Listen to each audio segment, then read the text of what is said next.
ఆదికాండము 6వ అధ్యాయం 1వ వచనంలో ఒక మంచి మాటను మనం చూడొచ్చు. నరులు భూమి మీద విస్తరింపనారంభించిన తరువాత కుమార్తెలు వారికి పుట్టినప్పుడు నరుని కుమార్తెలు దేవుని కుమారులు చక్కని వారిని చూచి వారందరిలో తమకు నచ్చిన వారిని వారు వివాహము చేసుకున్నారు. అప్పుడు దేవుడు తర్వాత సందర్భంలో నరునితో ఎల్లప్పుడూ కూడా నా ఆత్మ వాదించదు. రెండవది 5-6 వచనంలో తాను భూమి మీద నరులను చేసినందుకు యెహోవా తనలో తాను తన హృదయములో నొచ్చుకొని ఉన్నాడు. 8వ వచనంలో అయితే నోవాహు యెహోవా దృష్టికి ఆయన చాలా కృప పొందిన వాడని వాక్యం సెలవిస్తుంది. ఈ 3 సందర్భాలను గమనించినట్లయితే, మొదటిది నరులు యొక్క కుమారులు కుమార్తెలు భూమి మీద విస్తరిస్తున్నప్పుడు, అనగా దేవుని యందు భయభక్తులు లేనటువంటి వారు భూమి మీద విస్తరిస్తున్నప్పుడు దేవుని కుమారులు దేవుని కుమార్తెలు చాలా జాగ్రత్తగా నడుచుకోవాలి. ఈ లోకంలో దేవుని యందు భయభక్తులు లేనివారు అన్యాయస్తులు, ఈ లోక సంబంధమైనటువంటి దురాలోచనలను కలిగి ఉండి దుర్మార్గులుగా మారుచు అనేక రీతులుగా తమ జీవితాలను పాడు చేసుకుంటూ వారు విస్తరించబడుతున్నప్పుడు దేవుని పిల్లలు చక్కగా జాగ్రత్తగా నడుచుకోవడం దేవుని యొక్క కృపకు దేవుని కృపను పొందడానికి అవకాశం ఉంటుంది.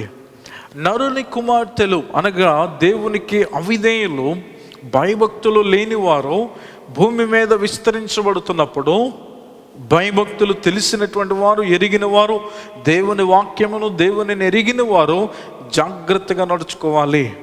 వారితో వీరు సహవాసం చేసి ఆది కాలంలోనే నోవహు కాలంలో దేవుని హృదయాన్ని నొప్పించారు ప్రజలు. ఈ రోజున నీవు కూడా దేవుని యొక్క హృదయాన్ని నొప్పించగలవేమో, చాలా జాగ్రత్త చూసుకోవాలి. నోవహు కాలంలో దేవుని పిల్లలు ఉన్నారు. నరులు కుమార్తెలను వారు వివాహము చేసుకున్నప్పుడు దేవుని యొక్క ఆత్మ వారిని నడిపిస్తున్న, దేవుని యొక్క ఆత్మ వారితో మాట్లాడుతున్న నరులు అన్యుల వైపు తిరిగినప్పుడు దేవుడు చాలా నొచ్చుకున్నాడు. కనుక చాలా జాగ్రత్తగా గమనించాలి. క్రైస్తవ భక్తి అనంటే ఈ లోక సంబంధమైన ప్రతి పాపమును కూడా ద్వేషించేది. క్రైస్తవ భక్తి అనంటే ఈ లోక సంబంధమైన అన్యాయమును అక్రమమును లేదా దుర్మార్గతను ద్వేషించి వాటిని అసహించుకొని దేవుడిచ్చినటువంటి నీతి పరిశుద్ధత యథార్థతలో నడిచేటటువంటిది క్రైస్తవ భక్తి. దేవుని పిల్లలుగా మనం ఉన్నప్పుడు ఈ లోక సంబంధమైన వాటి మీద మన మనస్సును ఉంచుకోకూడదు. వాటన్నిటినీ కూడా మన హృదయములో నుండి తొలగించుకోవాలి. మన హృదయాన్ని ఖాళీపరుచుకోవాలి.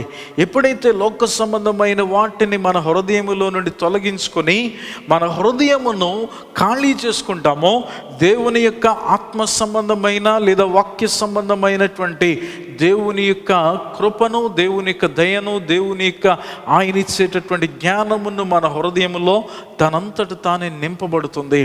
గమనించాలి. ఈ లోకము నుండి వచ్చే ప్రతి దానిని నువ్వు ద్వేషించుకుంటూ వెళుతున్నప్పుడు దైవికమైనటువంటివి దైవ సంబంధమైనవన్నీ కూడా నీ హృదయములో అవి స్వతంత్రించుకొని నీకు దేవుని కృపలోనికి నిన్ను నడిపిస్తూ ఉంటాయి. ఆనాడు నోవహు కాలంలో ప్రజలందరూ కూడా విస్తరించబడుతున్నప్పుడు దేవుని పిల్లలు వారిని చూశారు, దేవుని ఆత్మను విడిచిపెట్టారు. ఈ రోజున నీవు దేవుని ఆత్మను కలిగి ఉండడానికి నువ్వు ప్రయత్నం చేస్తే వాటిని విడిచిపెడతావు. లోక సంబంధమైన వాటిని విడిచిపెట్టి దేవుని యొక్క వాక్య సంబంధమైన వాటిని వెతకడం, వాటిని కలిగి ఉండడం, వాటిని పొందుకోవడం, వాటి ప్రకారముగా నువ్వు జీవించడం ఆరంభిస్తావు. అప్పుడు నీ మూలముగా దేవుడు ఒప్పించబడడు. నోవహు కాలంలో ప్రజలందరూ పాడైపోయినప్పుడు దేవుడు తన హృదయంలో చాలా నొచ్చుకున్నాడు, బాధపడ్డాడు. నిన్ను బట్టి బాధపడకుండా నువ్వు జాగ్రత్తగా ఉండాలి. నోవహు దేవుని కృపను పొందాడు.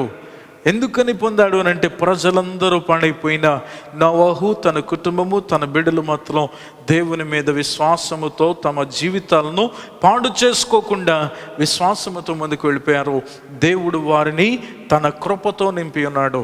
ఈ రోజున నీవు కూడా దేవుని కృపను పొందడానికి నువ్వు ప్రయత్నం చేస్తే, నీలో ఉన్నటువంటి సమస్తమైన దుర్నీతిని విడిచిపెట్టి లేదా ఈ లోక సంబంధమైన దుష్టత్వం అంతటినీ కూడా నీవు బయటకు తొలగించుకొని దేవుని వాక్యమును వెతికి వాక్య జ్ఞానమును సంపాదించి దేవుని యొక్క నీతి పరిశుద్ధతను నీవు నీ హృదయములో కలిగి ఉండి నువ్వు జీవించిన వారమించు, దేవుని కృప ఏంటో నీకు తెలుస్తుంది.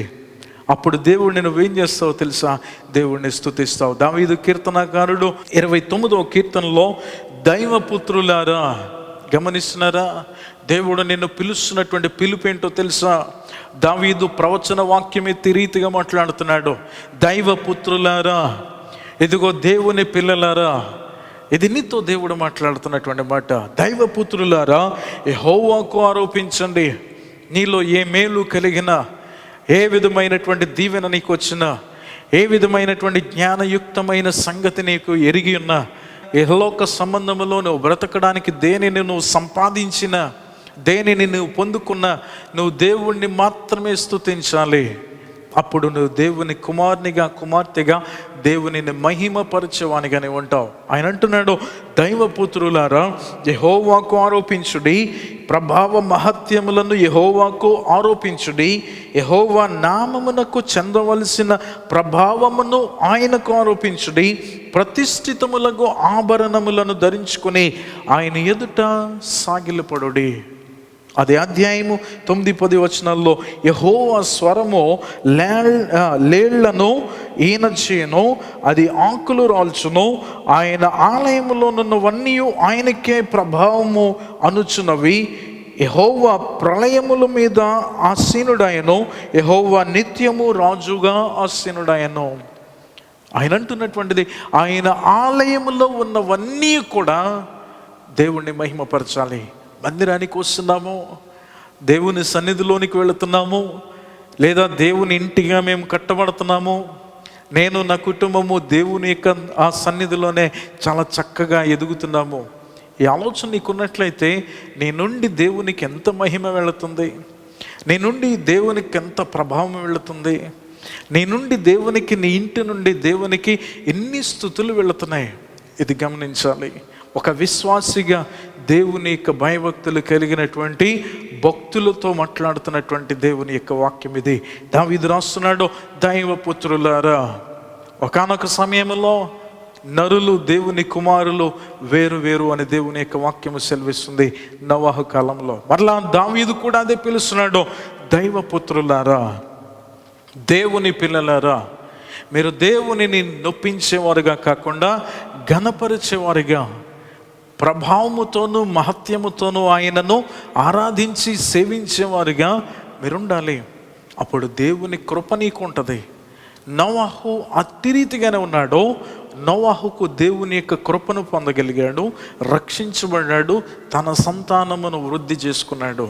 ఈ రోజున నీవు కూడా ఆలోచనకు వచ్చినట్లయితే దేవుడు నిన్ను కూడా ఆశీర్వదిస్తాడు, నీ సంతానమును ఆశీర్వదిస్తాడు, నిన్ను దేవుడు దీవిస్తాడు. ఎలా దీవిస్తాడో తెలుసా? ఒక రోజున యేసుక్రీస్తు ప్రభు తన శిష్యులు వీరందరూ కలిసి ఓ ప్రదేశానికి వెళ్ళి, మార్కు సువార్త 8వ అధ్యాయము 14 నుండి చూసినట్లయితే, వారి దగ్గర తినుటకు ఏమీ లేదు, కేవలము ఒక్క రొట్టె మాత్రమే ఉన్నది. అప్పుడు యేసుక్రీస్తు దగ్గరికి వచ్చి ఆయన ధోనిలో వీరితో శిష్యులతో కలిసి సముద్రంలో ఉన్నాడు. ఒక్క రొట్టె ఉంది. ఆ రొట్టెని తీసుకుని, యేసు, మా దగ్గర తినడానికి ఆకలి వేస్తుంది కానీ ఆహారం లేదు, ఒక్క రొట్టె ఉంది, ఇంతమందికి ఎలా సరిపోద్దో మాకు అర్థం కావట్లేదయ్యా. అప్పుడు యేసు ఏమన్నాడు తెలుసా? 20వ వచనంలో చూసినట్లయితే, ఒకసారి 5 రొట్టెలు 2 చిన్న చేపలు, మరొకసారి 7 రొట్టెలు, వీటిని విస్తారమైనటువంటి జనాంగానికి పంచిన నేను, నాలో ఉన్న ప్రభావము నీకు ఇంకా అర్థం కాలేదా? శిష్యులు ఆయనతో మాట్లాడుతూ, వారితో మాట్లాడుతూ, ఇది ఇంకా మీకు అర్థం కాలేదా? ఒక్కటి ఉన్నదని బాధపడుతున్నావా? ఇదిగో నేను ప్రభావమును మహత్యమును కలిగి ఉన్న దేవుణ్ణి. నీతో మాట్లాడుతున్నటువంటి దేవుడు ప్రభావమును మహత్యమును కలిగిన దేవుడు. కనుక ఆయనను నమ్మినట్లయితే, ఆయనను నీవు విశ్వసించినట్లయితే, ఆయనలో మహత్యము నీవు కనుగొనగలిగితే, నీ దగ్గర ఒక్క రొట్టె లేదా ఒక్క రూపాయి లేదా ఒక్క చిన్న స్థితి నీకున్నా సరే, దానిని విస్తారముగా దేవుడు చేయగలడు. ఎందుకో తెలుసా? ఆయనను నమ్మి 5,000 మంది వచ్చారు, ఆయనను నమ్మి 4,000 మంది వచ్చారు, ఆయనను నమ్మి 12 మంది శిష్యులే ఉన్నారు. ఆయనను నమ్మి నీవు, నీ కుటుంబం ఉన్నా సరే, దేవుడు ఈయన ఎక్కడైనా అక్కడైనా ఒకడే యేసయ్య. ఆయన నిన్ను విస్తారముగా ఆశీర్వదించగలడు. నువ్వు నమ్మినట్లయితే, ఆయనను అనుసరించినట్లయితే, దైవపుత్రులారా అని పిలిచినటువంటి పిలుపుకు నువ్వు తగినట్లుగా నువ్వు జీవించి ఆయనను నొప్పించకుండా నువ్వు బ్రతికినట్లయితే ఆయన కృపను నువ్వు పొందుతావు. ఆయన కృప నీకున్నట్లయితే అది నీకు చాలు. ఈ లోకంలో నీవు, నీ కుటుంబము, నీ బిడ్డలు దీవించబడ్డానికి. దేవుడు నిన్నటి రీతిగా దీవించి ఆశీర్వదించునుగాక. ఆమెన్.